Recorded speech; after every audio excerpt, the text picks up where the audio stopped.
From Hollywood, it's time now for Johnny Dollar. Don Wilkins, Johnny. Trimutual Limited. Oh, hi, Don. Thanks for the Christmas present. Well, just don't take out the cork near an open flame. Yeah. Say, you know anything about a guy named Mel Priker? Nothing good about him. Why? Got himself killed last night. Murdered. Priker was born to be murdered. Maybe so, but not at our expense. We're holding a $100,000 policy on him. Wow. Who's the beneficiary? His partner, Nick Shurn. Nick Shurn. You picked a fine pair of rats. Yeah, I know that now. The New York police are holding Shurn, but they've got no evidence. Go down there and check it out for us, Johnny. If Nick did the killing, we're off the hook. Any witnesses? One, apparently, the hat check girl in that nightclub of theirs. What's her story? I wish I knew. She's disappeared. We've got to find her, Johnny, before some of Nick's hoodlums find her. Don, maybe they already have.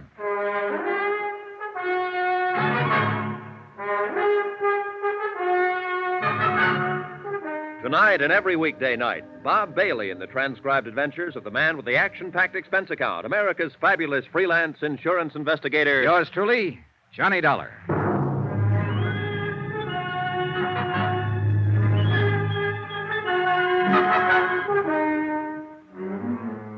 Expense account submitted by Special Investigator Johnny Dollar to the Home Office Trimutual Insurance Limited, Hartford, Connecticut. The following is an account of expenditures during my investigation of the Nick Shurn matter. Item 1, 2280, transportation to New York, tips and incidentals, and taxi fare to the office of Lieutenant Ed Rafferty, Homicide Division, the man in charge of the case. Oh, hiya, Johnny. How have you been? Not bad, Ed. How's the homicide business? Terrible. As you look at that teletype, shoplifting. 5 complaints right in a row. The week before Christmas, that's all we get. Shoplifters. Mel Priker wasn't shoplifting. Oh, you working on it, Johnny? Yeah, the insurance angle. Nick Shurn's the beneficiary. $100,000 policy. Well, you got a tough one, boy. Shurn killed him all right, but I don't think we're going to be able to stick him. Come on in the office. Hey, you know what that kid of mine wants for Christmas? Marilyn Monroe? Oh, next year, Johnny. He's only 10, you know. Go ahead. Okay, thanks.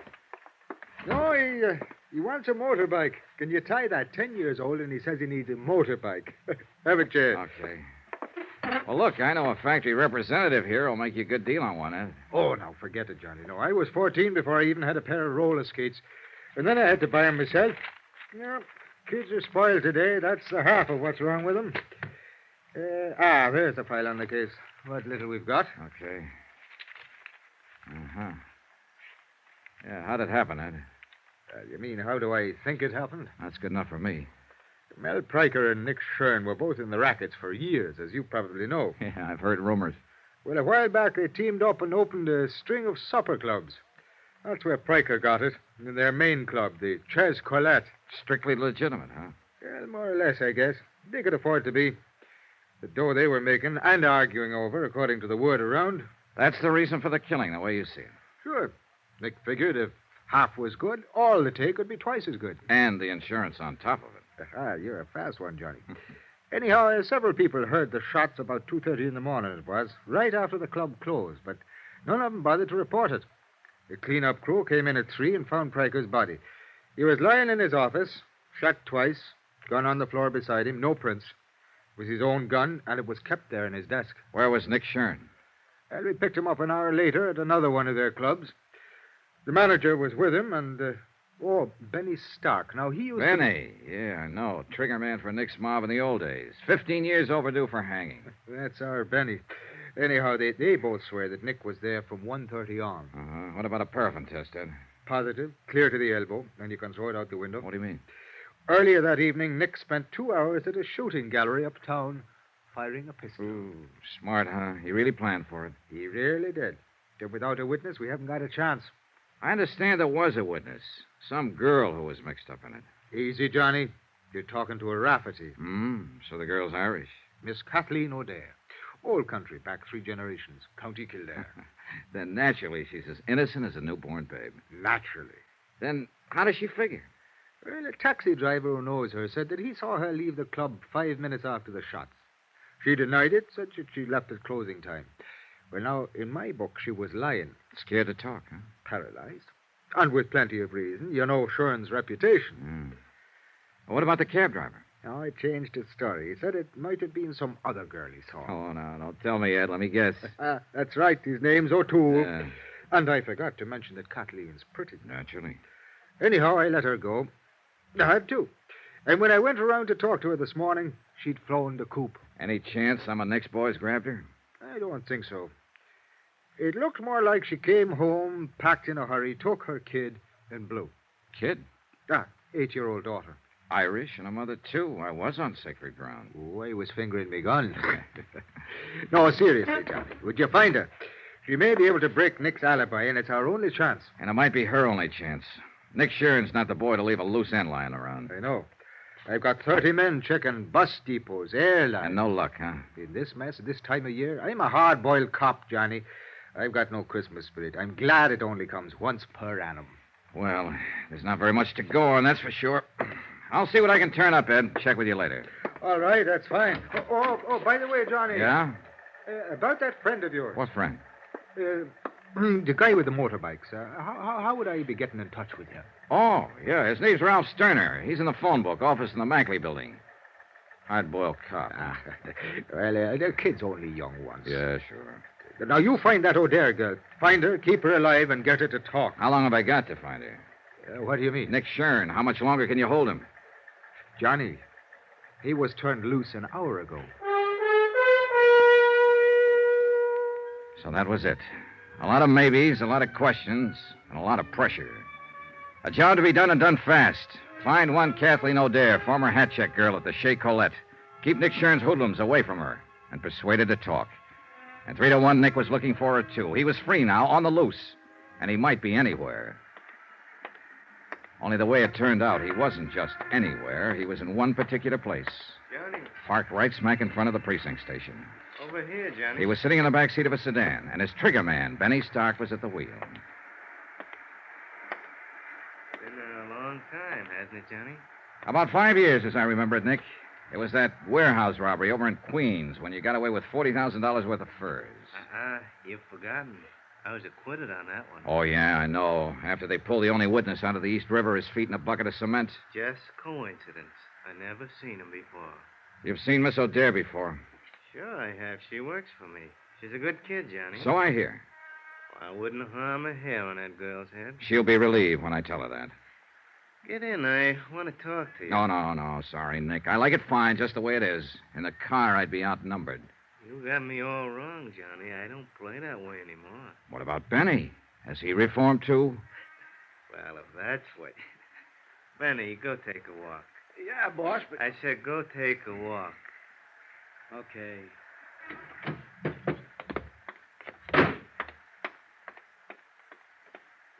Get in, Johnny. Well, what's on your mind, Nick? You working on this case? Yeah, I'm on it. Why? That's what I figured. I was talking to my lawyer in there and saw you go to Rafferty's office. I guess the insurance company's going to try to welch on that claim. It's your Is party, that it? Nick. You talk. I got a better idea. What's that? You know, it's real nice out in Las Vegas this time of year, Johnny. A man could have a lot of fun out there for the next month with maybe $10,000 to play with. What man are you talking about? You. I don't have $10,000. You will.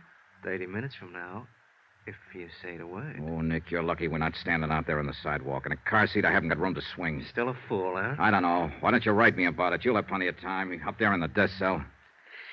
Suppose I didn't make any claim on that policy. And you wouldn't have any reason to stay on the case. No sale, Nick. $100,000 is a lot of money. I'd want to find out why you didn't make a claim. You know why. You're out to pin this on me, and so are the cops. A man with a record hasn't got a chance. You should have thought of that before you killed Mel Pryker. Want to know something, Johnny? I didn't kill him. Well, I'm betting you did. What do you care who killed him? You're not shedding any tears over it. No, but I'd sure hate to see you get away with it. And I'd hate it even more if anything happened to that girl. Kathy O'Dare? Now, what could happen to her? She just might fall in the river. She probably thinks she's safe as long as she hides from the police and refuses to talk. She doesn't know you very well. You had me all wrong, Johnny. You know, you hear a lot about peace on earth, goodwill toward men around this time of year. Well, I don't have much goodwill toward the kind of rat you are. And I figured there'd be more peace on Earth if you weren't on it. Push me, and maybe that's what'll happen. Well, at least that's fair warning. Yeah, it's fair warning. I'm going to tag you for this, Nick. You can count on it.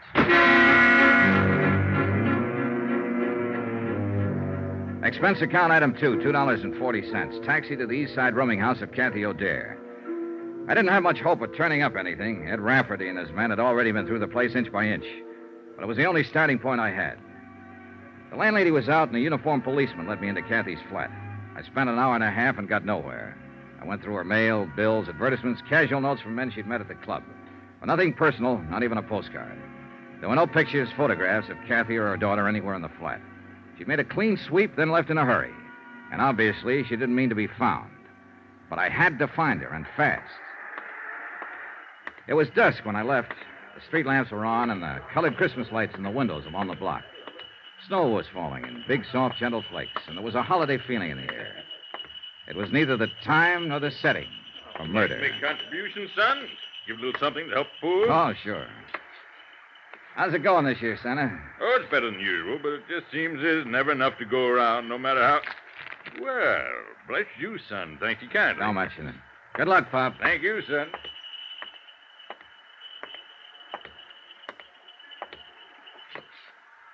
Well, the city ought to clean the streets better. I've been waiting for you. Sorry, Benny. It's not my day for punks. Got some friends want to talk to you.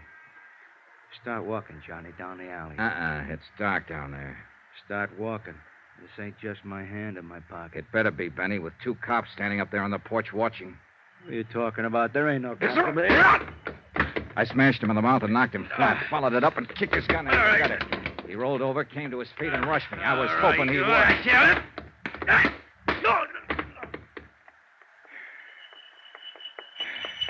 See, you have that coming, son? He had it coming. Well, he sure did get it. Yeah. Hey, you know something, Pop? I think Benny wants to make a contribution to help the poor. Well, he ain't saying no. Oh, he's a good boy, at the moment at least. Here you go. That ought to help some. 2, 3, 4, $500. Put it where it'll do the most good. Well, Merry Christmas, son. Happy New Year. Yeah, same to you, Pop, and many more of them. Hey, taxi!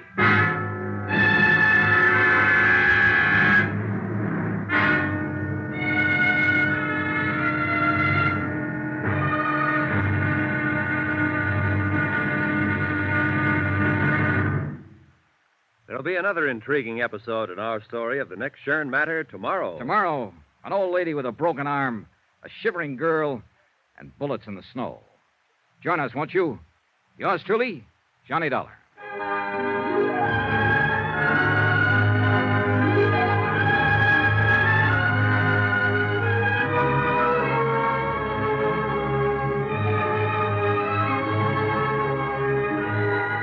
Yours truly, Johnny Dollar, starring Bob Bailey, is transcribed in Hollywood. Written by Les Crutchfield, it is produced and directed by Jack Johnstone. Be sure to join us tomorrow night, same time and station, for the next exciting episode of Yours truly, Johnny Dollar. This is Roy Rowan speaking.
From Hollywood, it's time now for... Johnny Dollar. This is Mrs. Gottler speaking. Gottler? I'm Kathleen O'Dare's landlady. Oh, You yeah. left word you wanted to talk to me. That's right. I'm trying to find Miss O'Dare. Do you know where she is? You a friend of hers? I think I will be once I meet her. I'm an insurance investigator. I want to help her. That's what the other one said. What do you mean? What other one? Fella that come up here a while ago, short, me eyed. Benny Stark, was that his name? He didn't say, Mr. Dollar. I guess he was too busy. Busy doing what? Breaking my good right arm. I'll be right over.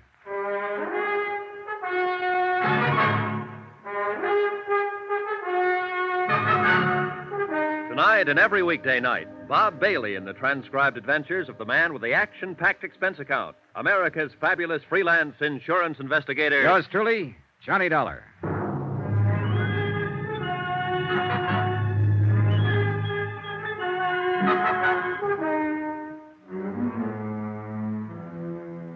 From Special Investigator Johnny Dollar, New York City, to the Home Office, Tri-Mutual Insurance Limited, Hartford, Connecticut. Assignment, the Nick Shurn Matter. Expense account continued. Item 5, $2.30. Taxi to Mrs. Gottler's rooming house, the place Kathy O'Dare had called home until she disappeared.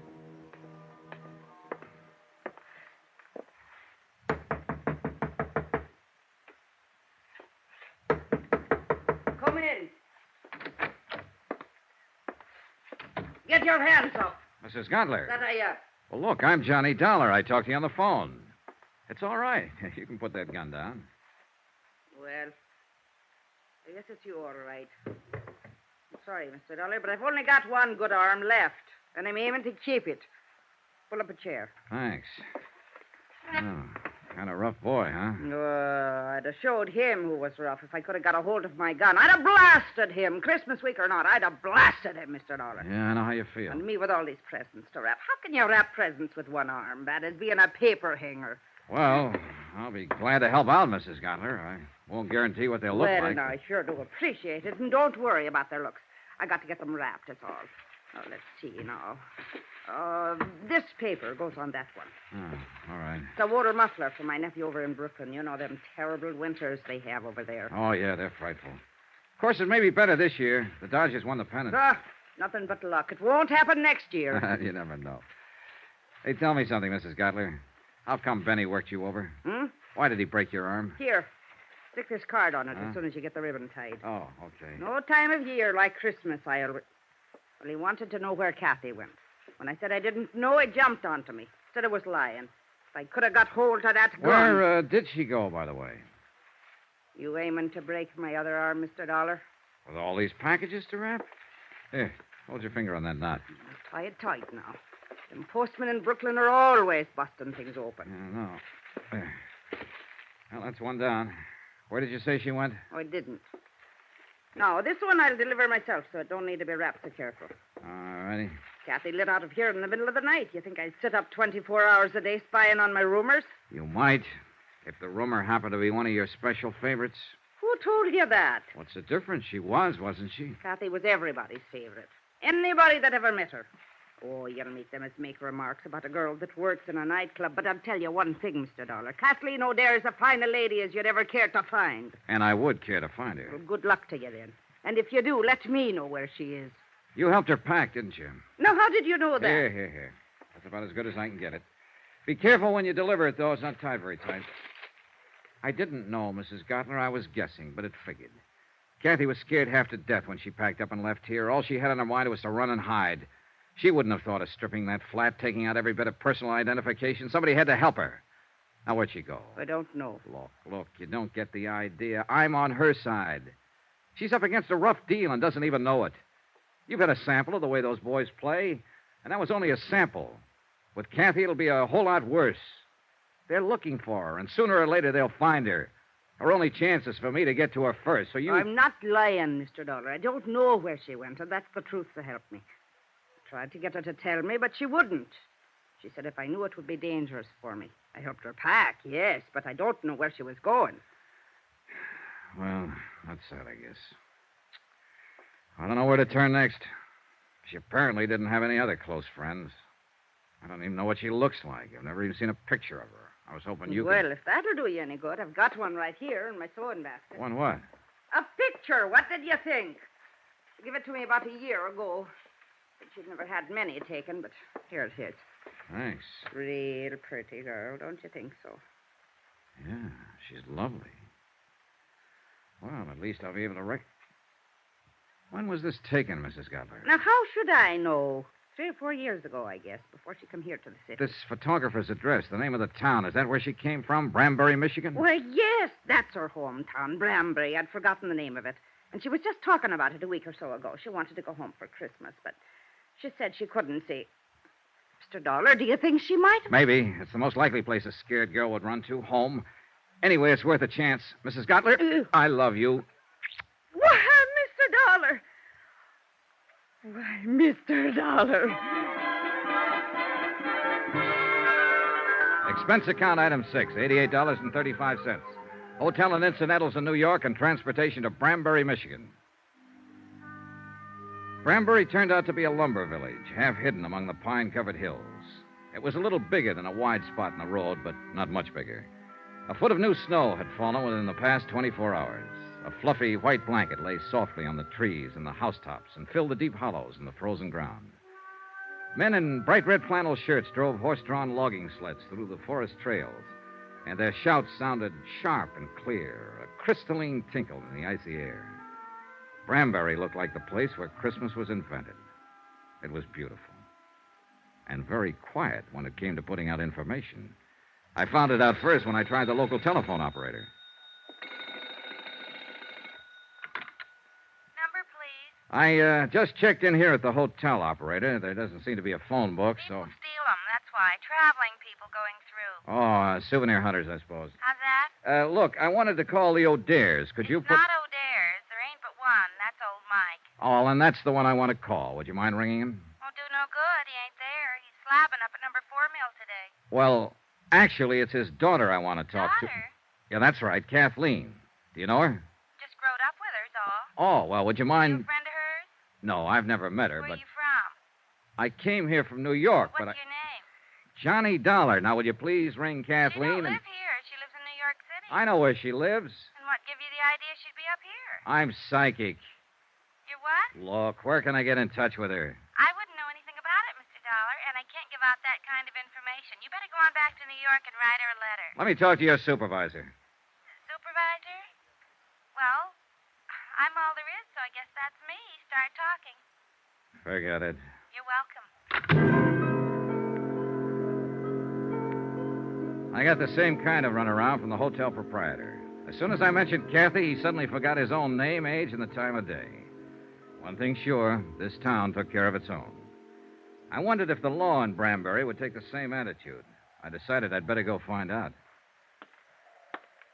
As it happened, I didn't have far to go. On the sidewalk in front of the hotel, the law came to me. Just a second there, mister. Hmm? Like to have a little talk with you, if you don't mind. All right. It's quite a change to find somebody here who wants to talk. I understand you just got in from New York. Here on business? Look, you know why I'm here, but now everybody in town knows. Got any identification on you? Yeah. Have you? My name's Martin, Dan Martin. I'm the deputy sheriff in charge of this part of the county. Oh, then you're just the man I was looking for. Is that so? I'm Johnny Dollar, insurance investigator. I'm looking for a girl named Kathleen O'Dare. Do you know where she is? What do you want with her? I'm working on a murder case. She's a witness. Is there any kind of a charge against her? No, I just want to talk to her. What makes you think she's here? Are you a friend of hers, Mr. Martin? I've been in love with Kathy since we went to grade school. I'd be willing to die for her. Does that answer your question? All right, let me put it this way. You think you're helping her by hiding her out. All of you think so. But you're wrong. You're helping her right into her grave. Kathy doesn't figure it that way. She's scared. She doesn't know what she thinks. I know these boys who were after her. They don't play kid games. And sooner or later, they're going to find her. So if you love her and if you know where she is, you better take me to her before it's too late. I don't know. I don't know what it is Kathy's mixed up in. I didn't want to ask her. But I know it isn't the police she's afraid of. And I don't think it's you. No, at the time she ran out, I wasn't even in the picture. I'm on her side, too, Mr. Martin, and I've got to see her. Go talk to her father, old Mike. See what he thinks. He's not at home right now. Yeah, I know. He's out at number 4 mill. How do I get there? The county pickup truck is parked down the block.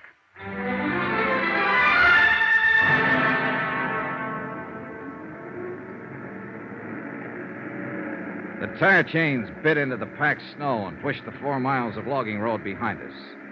It was late afternoon, and the sun had dropped behind the timbered slopes, throwing a pale sheet of cold yellow against the western sky. Here and there, a few scattered lights were coming on, in the windows of the village and the bunkhouses of the lumber camps. Bright white sparks against the darkening shadows. Emptiness, loneliness, and somewhere in it a frightened girl in hiding. A girl who'd run away from the city of 100 million lights and from an unsolved murder.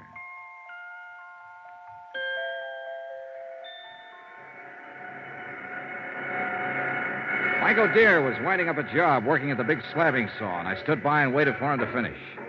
Be right with you, Mr. Dollar. This is the last one. Okay.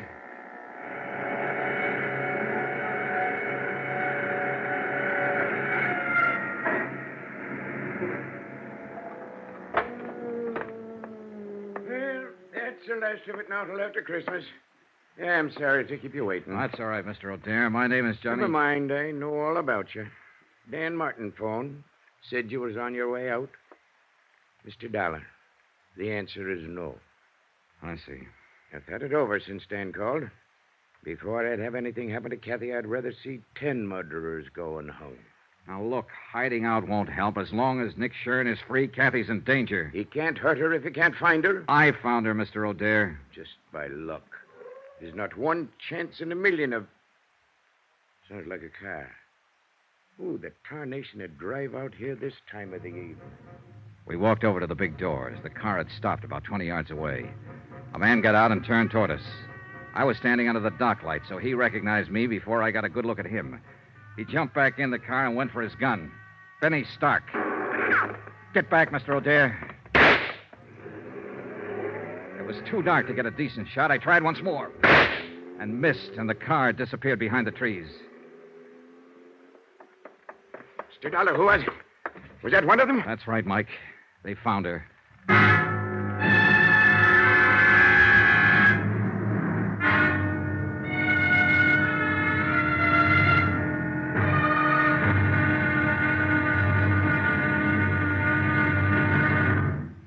There'll be another intriguing episode in our story of the Nick Shurn Matter tomorrow. Tomorrow, a lonely vigil in the snow. A killer prowls the night, and a lovely lady vanishes. Join us, won't you? Yours truly, Johnny Dollar.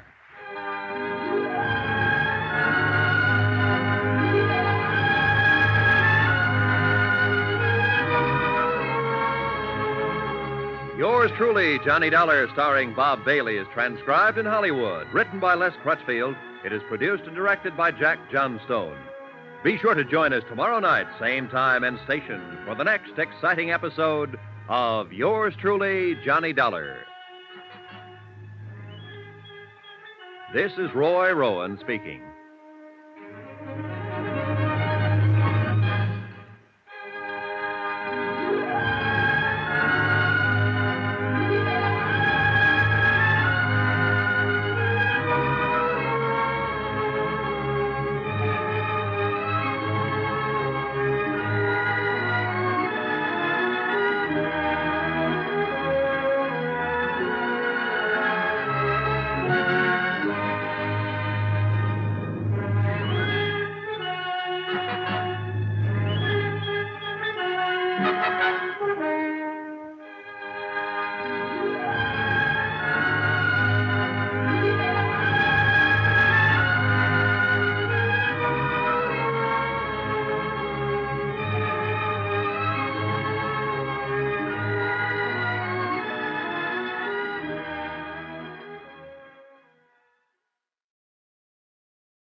From Hollywood, it's time now for...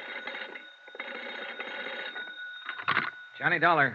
Dan Martin here. I was up the street when you Listen, called. Sheriff, they've traced Kathy O'Dare here to your nice little town of Branbury. Who has? Nick Shurn's boys. One of them, a trigger man named Benny Stark, came out to the sawmill hill a few minutes ago. I traded a couple of shots with him, but he got away in a car. Did he head north or back toward town? Toward town, I think. You can't see the turnoff from here. All right, Dollar. You're packing a gun.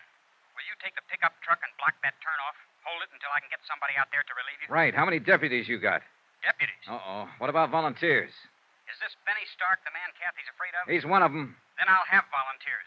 20 men within a half hour, armed with deer rifles. And every one of them a dead shot.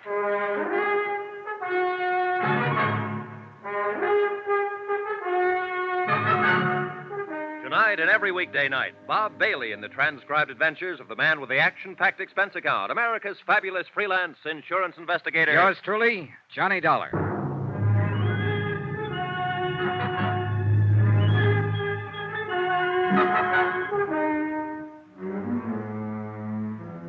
From Special Investigator Johnny Dollar, location Branbury, Michigan, to the Home Office, Tri-Mutual Insurance Limited, Hartford, Connecticut. Assignment, the Nick Shurn Matter, expense account continued. Item 8, $3.60 for 2 packs of cigarettes and a pint of Applejack, borrowed from the foreman's locker at the sawmill. I figured these as standard equipment for holding down a roadblock at 10 degrees above zero. And Mike O'Dare agreed with me 100%. Well, I'll tell you one thing. They can make it out of corn, rye, barley, make it out of gold if they want to. But they'll never come up with anything better than what they make out of apples. Here, have a short one, Johnny. No, thanks. I'll save it for later. Well, I'll just, It's got the taste of Indian summer in it. You ought to see this country around that time of year, Johnny. Breaks your heart, it's so beautiful. Well, it's beautiful now with the snow on. And it would be more so if there wasn't a killer running loose in it. Johnny, I want to ask you something about my daughter. And I want you to answer me honest. All right. It's no use trying to fool you. She's here, all right. I know. But she hasn't told me what it was that happened in New York. What she ran away from. And somehow I figured it was just as well not to ask her. Your sheriff, Dan Martin, said practically the same thing. Dan's been in love with Kathy since he was 12 years old. He's a good man. Solid. So I figured. Anyway, she was scared. Scared half to death. And she'd come home for help, so we tried to help her. What was it you wanted to ask me, Mr. O'Dare? You mentioned a murder case, Johnny. You didn't give any of the details, just said that Kathy was a witness. Is she mixed up in this murder? And you wanted an honest answer. All right, I'm not sure. I see. That's why I wanted to talk to her, get her story, the truth. I realized from the start she might be guilty. I don't think so, but it's a possibility. You may as well know about it. I guess you realize it wouldn't make any difference. Not to me or to Dan. Oh, yeah, I figured. In other words, you're with me as long as I'm trying to protect her. But you'll fight me if I find reason to think she's guilty. That's about it, Johnny. Well, at least we know where we stand. And I hope it won't come to... What's the matter? Car coming. Light on the trees there at the bend. Yeah. Do you suppose maybe... Probably not, but you can't tell. Better get behind the truck just in case. You'll have to shift into low to edge past us. Now, let me get that spotlight on. I guess I'll just have another quick one. That wind cuts right through your bones. It's a dark-colored sedan. It might be him. Funny. I'd been hoping for 2 months that Kathy'd come home for Christmas. And I didn't figure I'd be out here in the woods, hiding behind a truck, waiting to shoot it out with somebody that wanted to kill her. It's a crazy world. Keep your head down, Mr. O'Dare. Yeah. Just the driver by himself, wearing a dark hat. I don't know. You know, that kind of looks like... Huh? By golly, it is. What? That's Ted Perkins' old wreck. No doubt about it. And All right, you better wave him out past. He probably thinks we need help. It's all right, Ted. It's Mike O'Dare. Go ahead. We don't need anything. Yeah, we're all right. Thanks anyway. Well, there's one thing about people around here. They mind their own business and don't ask no questions. And they don't answer them often either. How's that Applejack holding out?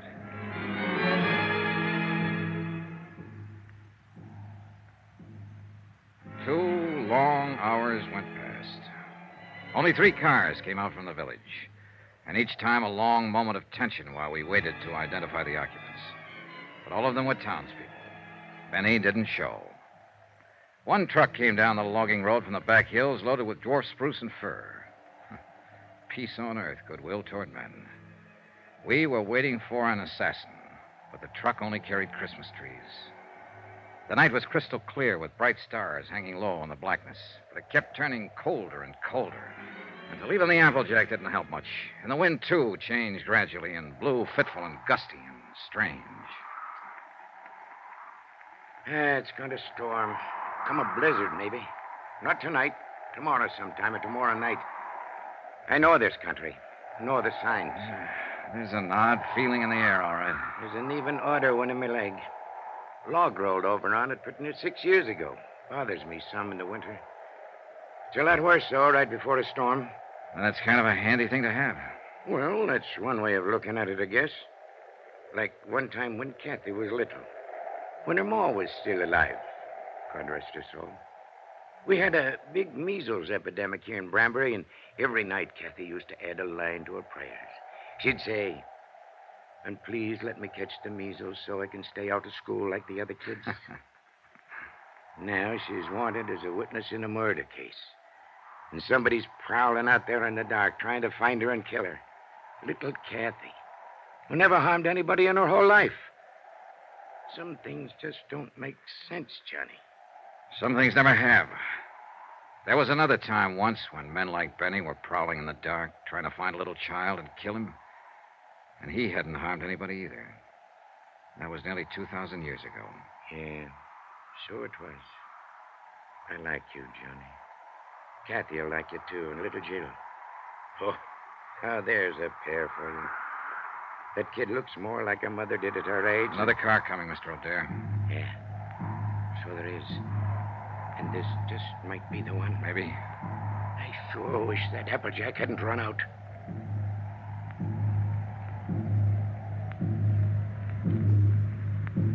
But it was only a couple of men Deputy Martin had sent out from town to relieve us and take over. Big men, calm and quiet, wearing plaid mackinaws and heavy-laced boots and carrying Winchester 94s over their arms. They told us Benny Stark had been seen. He'd come up from the west, driven onto one of the roadblocks unexpectedly. In a flurry of shots, he'd broken through. The men couldn't understand his persistence. They thought he'd run for it, get out of the area once his presence was known. I didn't bother to explain, to put him straight, but I knew Benny had never run, not now.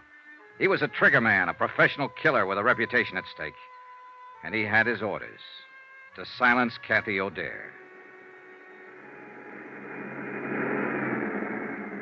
A half hour later, we were back in town, turning into the main street around the village square. Strings of colored lights on a tall pine in the center of the square blinked and sparkled as they swayed in the wind. Around 100 cars and trucks were parked in the street and in the lot behind the town hall. And the sound of singing drifted out from inside. They're practicing carols and things for the big doings on Christmas Eve. Ain't it beautiful? The men at the roadblock had given a description of Benny's car and the license number. It was just barely possible. Got something in mind, Johnny? Yeah, let's take a look through those parked cars. I don't know. If it was me, I sure wouldn't be hanging around here. I'd stick to the tall timber. Yeah, but you're not a city boy, Mike. Tall timber is foreign soil to Benny. He's only comfortable when he's close to a crowd. He the fellow that's supposed to have done that murder? No, it was the man he works for, a cafe owner, ex-gangster, a man named Nick Shurn. Let's check that lot around at the side. I don't think he'd show here in front. He'd be taking a big chance showing anywhere. In a town this size, people know each other. It's his job to take chances. And he probably doesn't realize... Wait a minute. That sedan against the building with the side window broken. 7, 8, 2, 1. That's his car, Johnny. Yeah, wait here. I eased my gun out of the holster and started toward the car. There were no lights in the lot, only the soft glow reflected from the packed snow underfoot. And the car itself stood in the dark shadows next to the building. I couldn't see whether anyone was in it or not. The singing seemed to swell louder as I approached. I moved slowly, watching for any sudden movement. The car was empty.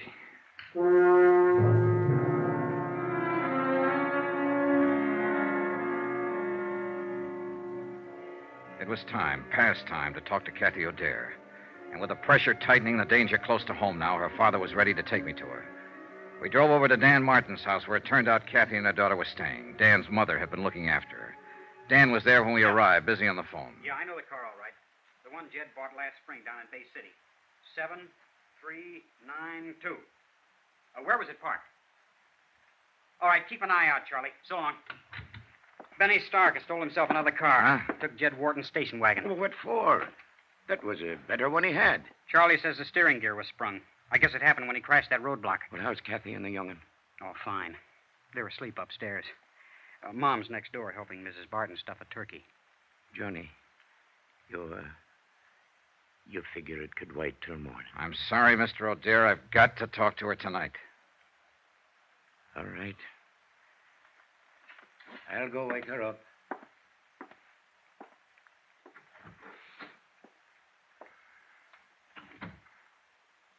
Mr. Dollar, no matter what she's done, don't hurt her any more than you have to. As far as I know at the moment, Dan, all she's guilty of is withholding information. And most people would have done the same thing. Nick Shurn's a rough boy to tangle with. She was scared, that's all. Lost her head. She never did belong in a city. She belongs right here in Branbury. This is her kind of life. Why did she leave? Well, we argued one day, and she said she'd show me. So she ran off and married that fellow. He treated her bad. Finally left her. But she was too proud to come back. She wouldn't have come back now if she hadn't have been so scared.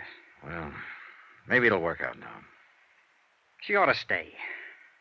Her kid ought to grow up here. Learn the outdoors and the woods like Kathy used to know it. Why, she roamed through those hills like a young Indian. Knew every trail in that forest. Every timber camp and trapper's cabin from here to the ridge. I remember one time the two of us were up toward... Dan! What's the matter? What is it, Mr. O'Dare? You said Jill and Kathy were asleep upstairs. Ain't that what you said, Dan? Of course that's what I... Mike. What's happened? They're not up there. They're not up there or anywhere else in the house. They're gone.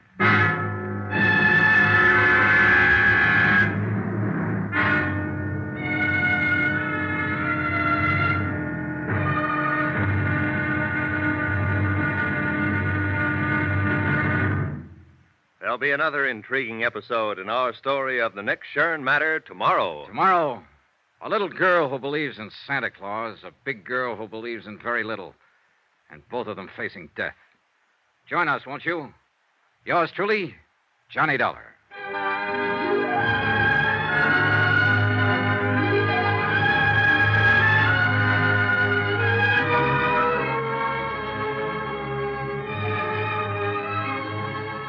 Yours truly, Johnny Dollar, starring Bob Bailey, is transcribed in Hollywood. Written by Les Crutchfield, it is produced and directed by Jack Johnstone. Be sure to join us tomorrow night, same time and station, for the next exciting episode of Yours truly, Johnny Dollar. Roy Rowan speaking.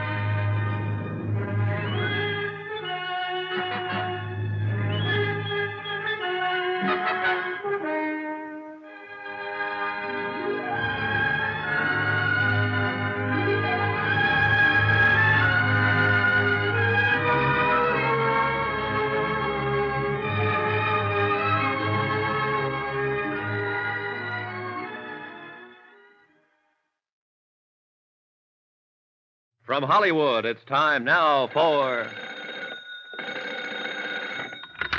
Johnny Dollar? Mike O'Dare, Johnny. Any sign of Kathy?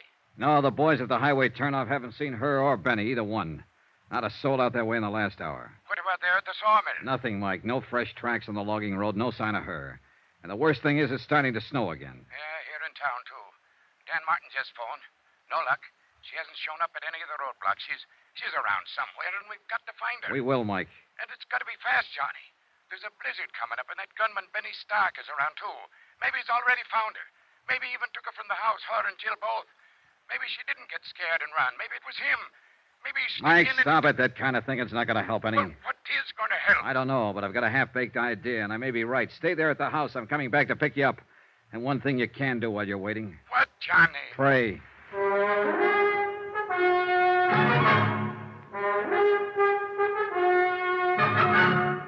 Tonight and every weekday night, Bob Bailey in the transcribed adventures of the man with the action-packed expense account, America's fabulous freelance insurance investigator. Yours truly, Johnny Dollar.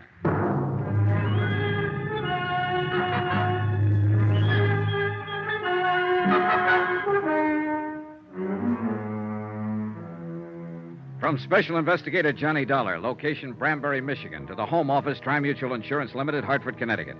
Assignment, the Nick Shurn Matter. Or more important, find Kathy O'Dare.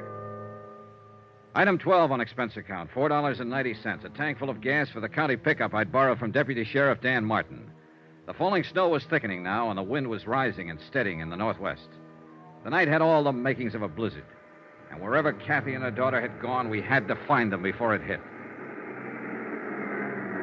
It was 10:14 p.m. when I pulled up at the side porch of the O'Dare house, and Kathy's father came hurrying out to the truck, leaving the door open behind him and buttoning his heavy mackinaw as he ran. Any news, Mike? Not a thing. All right, get in. Shut the door. Yeah, we'll get a foot of snow before morning, with a zero wind behind it. Now, listen, Mike. I think we can forget any idea that Benny found her and got her out of the house. In that case, she wouldn't have taken your car. He's already got one. I know. I thought of that. And he wouldn't have given her time to dress herself in jail the way she did, with heavy clothes and snow boots. And she wouldn't have taken the rifle. Then what has happened? She knew I'd be there to talk to her sometime this evening. I think she lost her nerve, couldn't face it, decided to run again. Maybe so, but where, Johnny? That's what I want you to tell me. What? No, I don't mean you knew what she was going to do and where she was going to go or Then help how her do you think I can tell you? Look, Kathy knew about the roadblocks Dan Martin set up to trap Benny Stark, knew where they were. So if she didn't want to be seen, then naturally she'd avoid them. She couldn't. Not if she wanted to get away, take the highway to Flint or Detroit. She'd have to pass one of them at least. But she hasn't passed any of them, so she's still in this area. And I don't think she ever meant to leave it. But then... Dan Martin said Kathy used to spend a lot of time in the woods when she was growing up. He said she knew every back trail in these hills, logging camps, trappers' cabins. She did. She used to worry the dickens out of me the way she... Yeah. Now, where would she go, Mike, if she wanted to hide out back in the hills somewhere? There's a lot of places. Chippewa Canyon's one. 3 or 4 timber camps abandoned in the winter. Some cabins along the... No, she couldn't make it. There's a roadblock before you get to the turnoff there. It's got to be someplace she could reach without being seen. Well, there's Barker's Flats. Oh, but that's 12 miles of a foot trail. She wouldn't try it in this weather, not with Jill along anyway. Then there's Lake Pine. No, it's over the other way. Pine Lake Road. Where's that? Runs northwest of town. Not much better than a wagon road. Dan didn't put a block on it because it dead ends at the lake about 5 miles out. What's out there? Nothing at the lake, but you can go on up Pine Creek about 4 miles on foot, and there's some cabins. Maybe a waste of time, Johnny. Let's get going.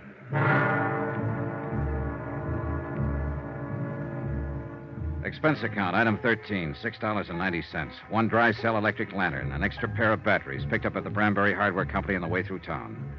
The falling snow, driven by a bitter cold wind, formed a dense curtain in front of our headlights. And from the turnoff all the way up the narrow, twisting road to Pine Lake, I had to keep the truck in second gear. There were car tracks in the road, all right, several of them. But they were covered now by the new blanket of snow. And it was impossible to tell whether they'd been made earlier tonight or a week ago. The road ends a couple of yards past this next turn. And we'll soon know. There's 4 or 5 side turnoffs. Clearance where you can park. We'll have to check all of them, I guess. All right. That draw there on the right. That break there in the trees, that's where the Pine Creek Trail starts. Well, we'll swing in it. Mike, I guess we won't have to check those turnoffs. Huh? Is that your car over there under the trees? Yeah. That's it. I left Mike waiting in the cab while I went over to look inside the car. It was empty, abandoned. And there was no note, no clue of any kind to tell where Kathy had gone. I raised the hood and felt the motor block, ice cold. The car had been here for some time. I flashed the lantern on the ground and followed the faint tracks made by 2 pairs of snow boots. They entered the deep draw that led back into the hills, the start of the Pine Creek Trail. I snapped off the lantern and stumbled through the snow back to the truck. What'd you find, Johnny? It's them, all right. They've headed up the trail. I found tracks in the snow. Well, then we'd better get started No, out there. wait. I'll go after them, Mike. You take the truck, go into town, find Dan Martin. Bring help as fast as you can. That storm's getting worse. No, you don't. I know the risk. Starting up that trail with a blizzard coming on. And if you think you're going to protect me by sending Knock me it on... off, Mike. There's no time, and you're wrong. I'm not protecting you. I'm protecting myself. What do you mean? That bum leg of yours. I don't want you on my hands, too, along with the girls. All right, Johnny. I'll go after Dan.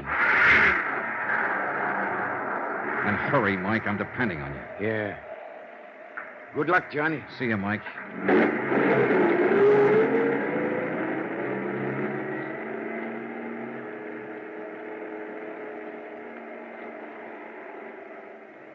I stood there in the snow watching the headlights of the truck move away. Finally, they swung around the bend and disappeared. And I suddenly felt more alone than I ever had in my life. I'd gotten rid of Mike deliberately, sent him away on purpose, because I hadn't told him everything. I could see no point in tearing his heart out. There was another car parked on beyond Kathy's, nearly hidden by the trees. Jed Wharton's station wagon. The car that had been stolen by a killer named Benny Stark.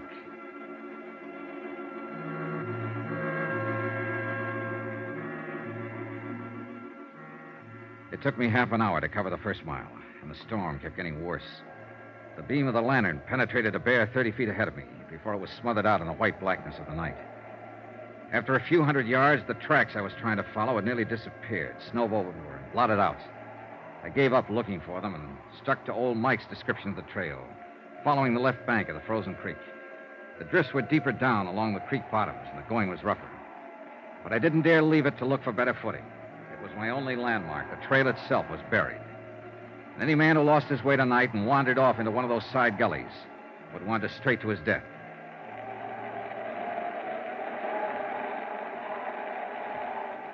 An hour passed. Then an hour and a half, or 2 hours maybe. I lost all track of time and distance. The wind cut through my clothes, and the numbing cold crept into me deeper and deeper. Gradually, the walking, stumbling, breathing, even thinking became automatic and without feeling. The world itself seemed to narrow down to a tiny circle close around me. And all beyond was chaos, blackness, and roaring storm. I tripped over fallen logs and floundered back to my feet, dropped my lantern and recovered it, broke through the crusted drifts and struggled for footing, and kept on moving.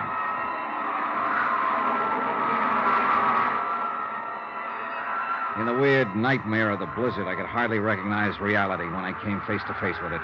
When the beam from my lantern touched him, crouching by a tree a few yards away. I could barely accept him as being real. He'd been watching my light as I approached, waiting for me. It was Benny Stark with his gun leveled and aimed. Don't be a fool, Benny. Drop that gun!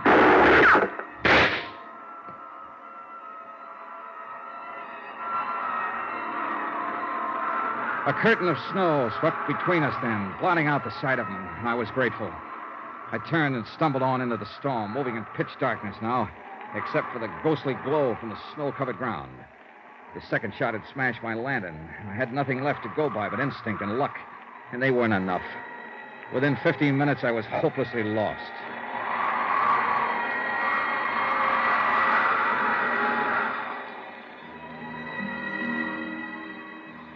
That's when I started hearing the music.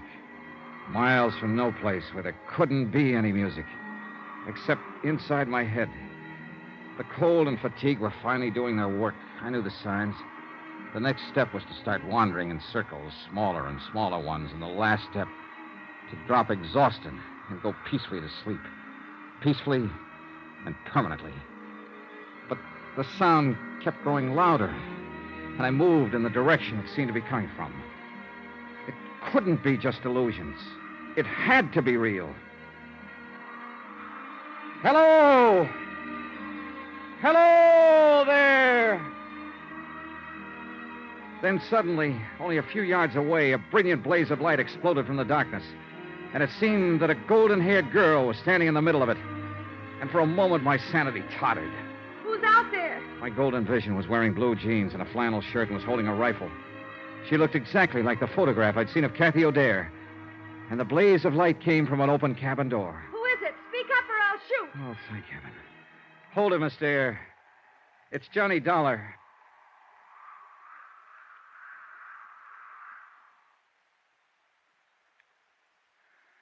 Are you getting warm now? I don't think I'll ever get warm again. You will if you don't move away from the stove a little. The back of your shirt is starting to smoke. Yeah, I thought I was beginning to feel something. How's the firewood? There's plenty. And plenty of food. And a radio.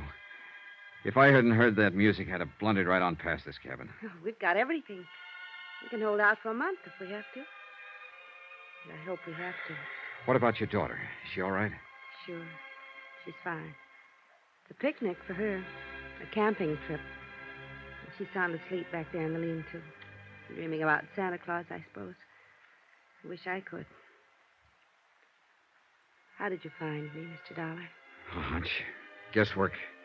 I was born under a lucky star. I wasn't. Oh, I don't know. I think you've been pretty lucky, considering everything. More so than your landlady back in New York. Mrs. Grottler? What do you mean? Betty Stark went to see her. Tried to find out where you were. When she wouldn't tell him, he broke her arm. Oh, no. Oh, the poor woman. Oh, it's a rough game, Miss O'Dare, trying to play it cozy with a mobster like Nick Shurn. You know, of course, that he sent Benny here to find you. You'll have a hard time finding me in this place. He did find you. What? Maybe he followed you from the house or saw you drive through town. Anyway, I ran into him back down the trailer ways. I thought I heard shooting a while ago. You did. He tried to ambush me. He thought he had the drop, and he wouldn't give up. I had to kill him.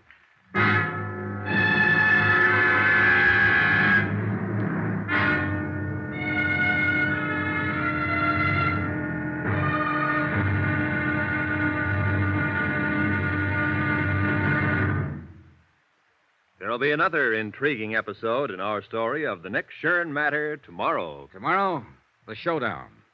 Victory, and then disaster. When a visitor to the little town of Branbury turns out to be death. Join us, won't you? Yours truly, Johnny Dollar.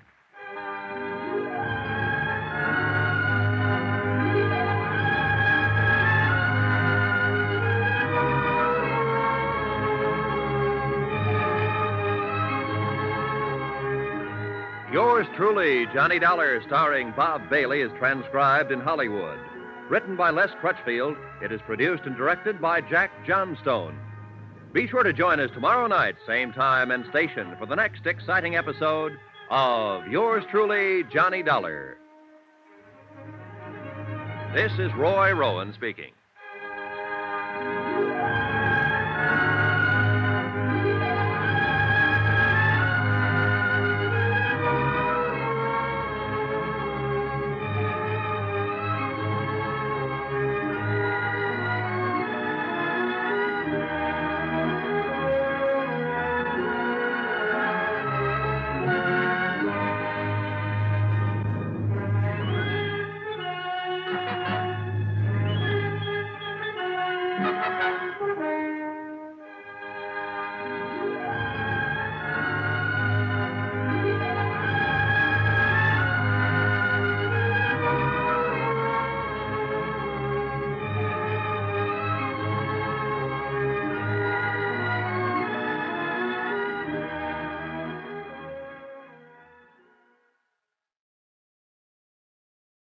From Hollywood, it's time now for Johnny Dollar.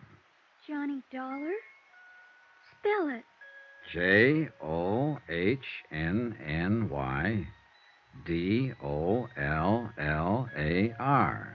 That's not right. You forgot to capitalize. Hey, you're right, honey. Let me hear you spell your name. Okay. Capital J-I-L-L, Jill. Capital O, apostrophe. Apostrophe. I never can say that. Capital D-A-R-E, O'Dare. Of course, my last name's actually something else. I forget. But my mother says I'm really an O'Dare. Not the least doubt about it. I could see it in a minute. I like you, Johnny Dollar. And I kind of like you, too, Jill O'Dare. You think my mother's pretty? I think she's lovely. Then why don't you get married to her so I can have a daddy? Well, that's certainly something to think about. And not a bad idea. Now, be quiet before you wake her up. I'm already awake, and with a plot like that being hatched, I think I better stay awake. Is there coffee, Johnny?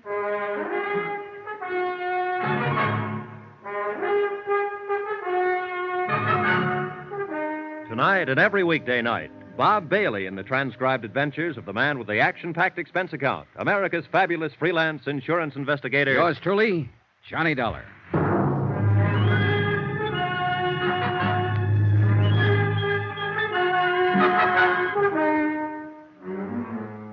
From Special Investigator Johnny Dollar, location a small cabin in the timber outside Branbury, Michigan.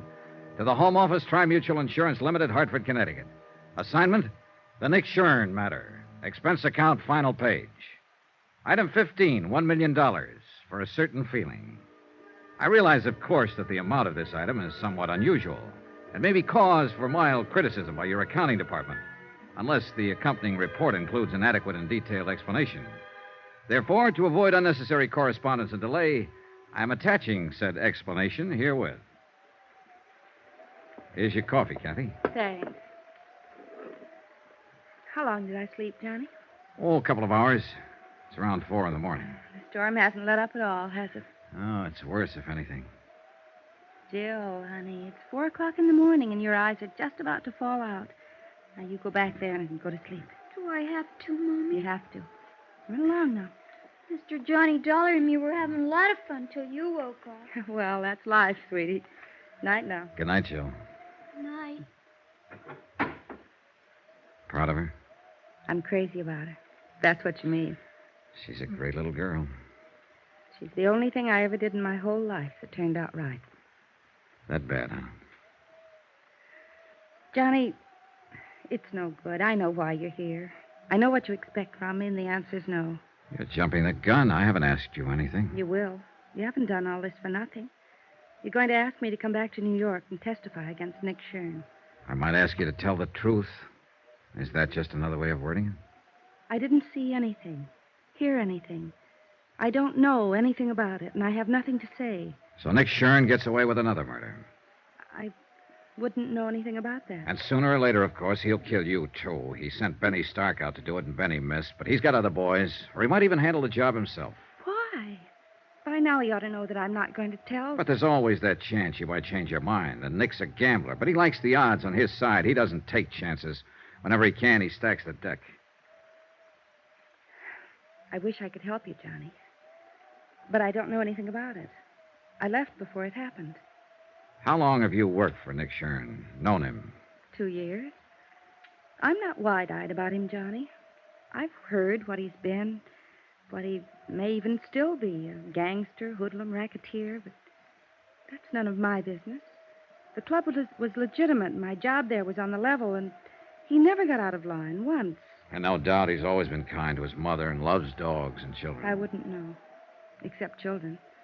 He's crazy about them. He was always buying something for Jill, asking about her. And he also shot and killed Mel Pryker. I couldn't say. I see. Well, you're letting a lot of people down. People here in Branbury that you grew up with, people that love you, your father, Dan Martin. What have they got to do with it? You know, it's a great country up here. I'd like to spend more time in it. And it's big country, big and beautiful and dangerous, like that blizzard outside there. It's not the kind of country that turns out cowards. Cowards? Your father said something yesterday, that some people belong in cities and some don't, and that you're one of the second kind. He was right. The city's made a coward of you. You don't understand. And they know it, old Mike, Dan, all of them. Of course, they'll never mention it. But you're letting them down, and they know it. And you know it, Kathy. They don't have a daughter to think of. It's not her fear we're talking about, it's yours. All right, I'm scared. I've got reason to be. It's easy for you to talk. You don't know what fear is, what it can do to you. I don't. It can push you and drive you and make you do things you hate yourself for. And it can destroy you. How would you know? How would any of them know? Who haven't felt it, who haven't been there. Kathy, you're not alone. We've all been there. It's not the fear that's important. It's the courage you bring up to fight it. I've tried. I've nearly gone crazy trying to think it out. But it always comes back to one thing. Jill. She's what counts. Nothing else matters. And if you love her, teach her to grow up without fear. Sacrifice anything if you have to, even your life, but teach her courage. There's nothing greater you could do for her. It's all right, Kathy. It's all right. It's all right. I knew what was right, Johnny. I knew all the time. Sure. Of course you did. All you needed was a little push. Want to tell me about it now? I was there at the club that night. When it happened, I stayed after closing. I had some presents for Jill, and I wanted to wrap them before I took them home. Nick and Mel Pryker were upstairs in the office. Nick was there? Yes. I could hear them arguing. They didn't know I'd stayed, and then... Go on. I heard Mel yell out. He said, "No, Nick, no." And then I heard the shots. Yes? I didn't even think. I ran up to the office. Mel was lying on the floor, and Nick was standing there with a gun.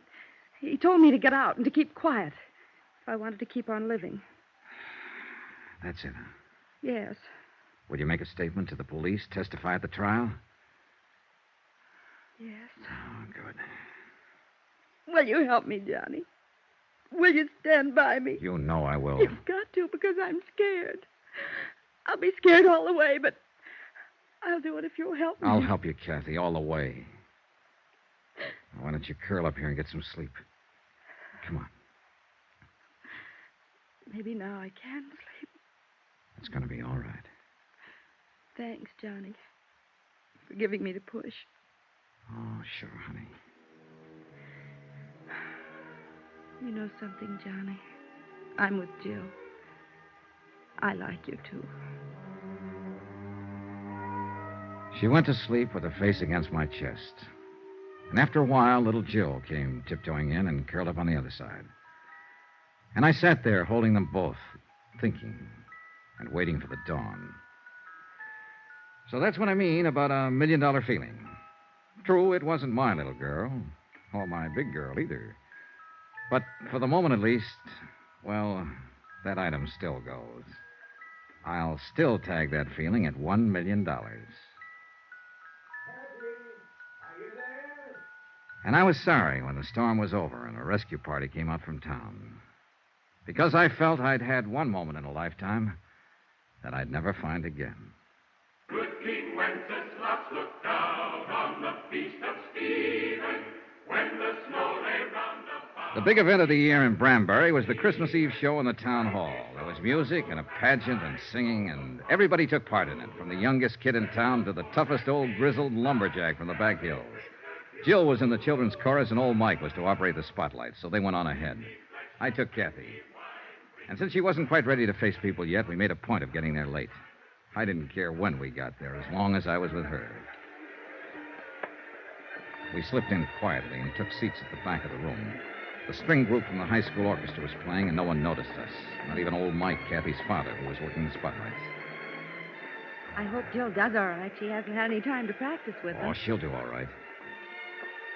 We'd been there about 10 minutes when somebody else came in and slid into the one seat between us and the door. I didn't look around until I felt Kathy stiffen beside me. Oh, no. It was Nick Shurn. Nobody gets excited now or makes any sudden moves.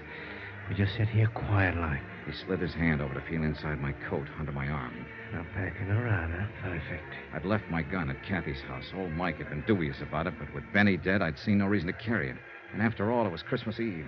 All right, now we're going to ease out of here now without attracting no attention from anybody. You're crazy, Nick. You're crazy. Shut up and just don't forget one thing, Dollar. I'm not holding this gun on you. It's aimed right at the middle of Kathy's back.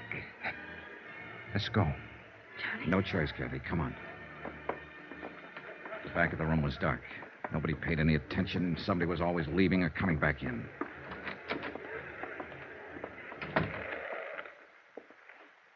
Come on. I got a car over at the side here. Johnny? Watch it, Dollar. We'll be right back, Mike. Just gonna get some air. All right, Johnny. But don't go running out before I give you your present. Huh? Here. And don't uncork that until you're ready for some serious business. All right, Thanks, Mike. Thanks a lot. Don't mention it. Good luck, Johnny. Yeah, come on, let's get away from here. Johnny, he's going Take to... it easy, Kathy. Me! Now what? Oh, no. Jill, go back. I want to see Uncle Nick. Why did you tell me you were coming here to hear me sing, Uncle Nick? Well, listen. Pick me up. Please, Uncle Nick. Take your hands out of your pocket and pick me up. Look, Jill, you run along now. Who's that? Dan Martin. He's a deputy sheriff, and he's a dead shot. Better do like she says, Nick. Take your hand out of your pocket and pick her up. Uncle Nick? All right, reach in my pocket, Johnny, and take my gun.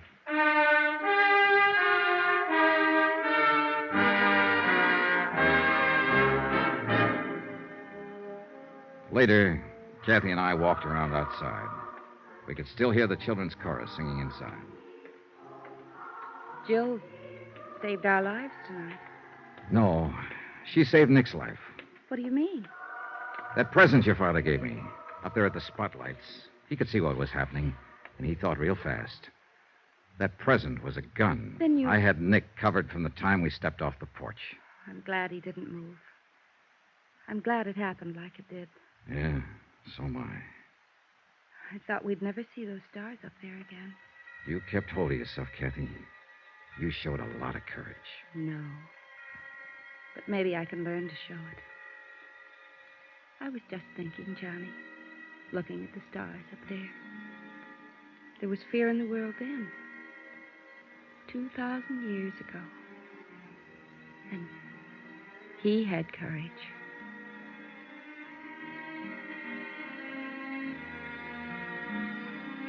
Expense account, item 16, $230.40, incidentals in Branbury, and transportation for 2 adults and 1 child, Branbury to New York. Expense account total, $486.20. End of account, end of report. Remarks? Merry Christmas. Merry Christmas to all of you, from all of us here on the program. And God bless you. Yours truly, Johnny Dollar.